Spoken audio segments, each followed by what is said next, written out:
We've been through some nail-biting situations during part 1 of the quarterbacks that almost died on the field. Today, we'll uncover new players.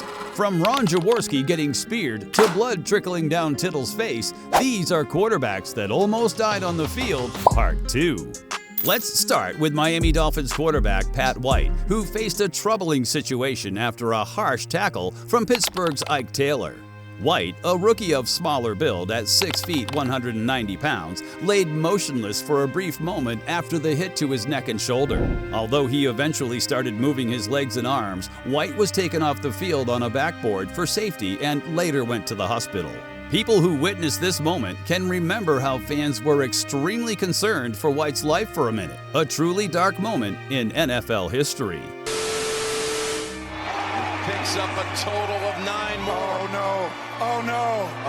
Oh, it's a cramp, don't you? If you're a Cowboy fan right there, but that does not look good, Jim. Next up, we have Cowboys quarterback Dak Prescott, who suffered a gruesome injury back in 2020. Attempting to run for a first down, Prescott was tackled by Giants defensive back Logan Ryan, resulting in an awkward fall that led to a severe ankle injury.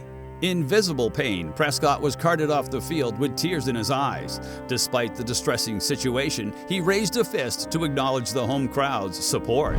Moving on, we have the time when Joe Turkey Jones made a forceful play against the rocket-armed and agile Terry Bradshaw. Approximately 4 minutes into the quarter, Jones broke through the Pittsburgh offensive line, grabbing Bradshaw in a bear hug. While pulling him down, Jones unintentionally heaved Bradshaw to the ground, and the quarterback landed on his helmet. Bradshaw laid on the ground motionless as the ref walked off the 15-yard penalty. Although it was a remarkable play, the impact was very frightening. Luckily, after Bradshaw got carted off and treated with a neck injury, the X-rays came back negative. Long ago in 1981, the Philadelphia quarterback Ron Jaworski took an illegal hit by Cowboys cornerback Dennis Thurman. They called it spearing, and it caused a lot of talk. Thurman was fined $1,000 for the hit, and Jaworski was left with badly bruised ribs. The Eagles coach, Dick Vermeil, said it wasn't on purpose, but it seemed like a very serious deal. It was like, whoa, did Ron almost not make it out of that game alive? Everyone was talking about it because of how intense and controversial that hit was. Next up, we have Colt McCoy, the Browns quarterback who faced a formidable Steelers defense led by James Harrison. In a critical play, as McCoy released the ball, Harrison delivered a powerful hit to McCoy's face mask, leaving him on the ground in pain. The whole stadium went quiet for a second, looking to see if McCoy was okay. Despite protest, the officials penalized Harrison for roughing the passer. This event remains a lasting memory in NFL history, marking one of the last truly impactful hits in the league. Y.A. Tittle, the legendary quarterback for the New York Giants, faced a profound defeat against the Pittsburgh Steelers. This image reflects the toll of years of football and the brutality of the sport. On the preceding play, Tittle threw an intercepted screen pass that resulted in a touchdown for the Steelers. Following this, a forceful hit by the Steelers' John Baker left Tittle breathless, his ribs bruised and the muscle torn from his rib cage. Despite a lifetime of enduring various injuries, this time was different. He was no longer able to face the hits. But wait till you get a load of this story. Now, let's go back to a game that took a dramatic turn when, with less than 10 minutes left, a brutal hit knocked out 49ers quarterback Joe Montana, leaving him writhing in pain with a bruised sternum, stomach, cracked ribs, and a broken hand. It seemed as if the football gods had dealt a near-fatal blow to the two-time defending Super Bowl champions. The defining moment in this conference championship forever changed the fate of two franchises, as Montana's injuries and the missed Super Bowl opportunity loomed large in football history. Moving on, we have Dallas Cowboys quarterback Tony Romo, who faced significant injuries as a result of a hit by linebacker Ahmad Brooks. A CT scan revealed a single rib fracture and a punctured lung.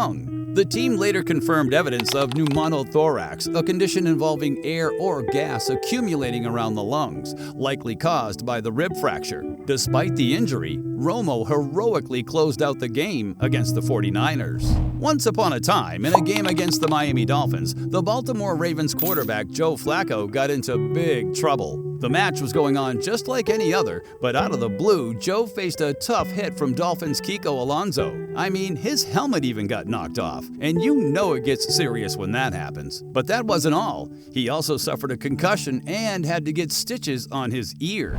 Steve Young, the quarterback for the San Francisco 49ers, faced a tough situation in his NFL career. He had 4 concussions in just 3 years, and after a Monday night game against Arizona where he got another concussion on a blindside blitz, he decided it was time to retire. Although concussions didn't ruin his life, they did bring an end to his football career. But that was nothing compared to this next one. Picture this, big football game. Giants versus Bears. Tyrod Taylor, the Giants quarterback, got this super hard hit to his head in the fourth quarter. It was so intense that it looked like Tyrod was in real trouble, almost like a life or death situation. The NFL was very serious about keeping Tyrod safe as they had him checked out right away. Tyrod unfortunately ended up being diagnosed with a concussion. Getting to the top, we have a pretty recent one. During a preseason game against the Jets on August 19, 2023, Buccaneers' third-string quarterback John Wolford suffered a horrific neck injury. Playing in relief of Kyle Trask, Wolford was sacked by Jalen Holmes, leading to his head hitting the turf. His teammates quickly called for trainers, and the 27-year-old quarterback was attended to on the field. As he was transported on a cart, Wolford signaled with a thumbs up, providing a moment of relief amid the concerning situation. Rich Gannon, known for his long NFL career, faced a forced retirement due to a series of head and neck injuries, including 2 career-threatening shoulder surgeries. In Week 3 of the 2004 season, a helmet-to-helmet hit from linebacker Derek Brooks during a scramble on the sidelines marked a critical moment. Gannon had to make the difficult decision to retire, emphasizing that it was not by choice. He acknowledged his desire to keep playing, but recognized the constraints imposed by his health, particularly his neck issues. Next up, we have Buffalo Bills quarterback Josh Allen, who had to leave early after a crushing hit to the head. During a scramble in the fourth quarter, Patriots safety Jonathan Jones delivered a harsh blow, causing Allen's head to hit the ground. Consequently, Allen was removed from the game due to a head injury and entered the concussion protocol. Bills head coach Sean McDermott expressed disappointment, stating that there is no place in football for such hits. And now, for the last quarterback to almost die, we have former Bears quarterback Jim McMahon. Right after throwing an interception, things took a surprising turn when Packers safety Mark Lee delivered a brutal hit. Lee grabbed McMahon from behind and body slammed him to the ground. And here's the kicker, it happened significantly late. The game started off like any other, but out of the blue, McMahon found himself at the center of this intense, unexpected clash with Lee. Are there any notable hits or injuries missing from our conversation? Share your thoughts in the comments below.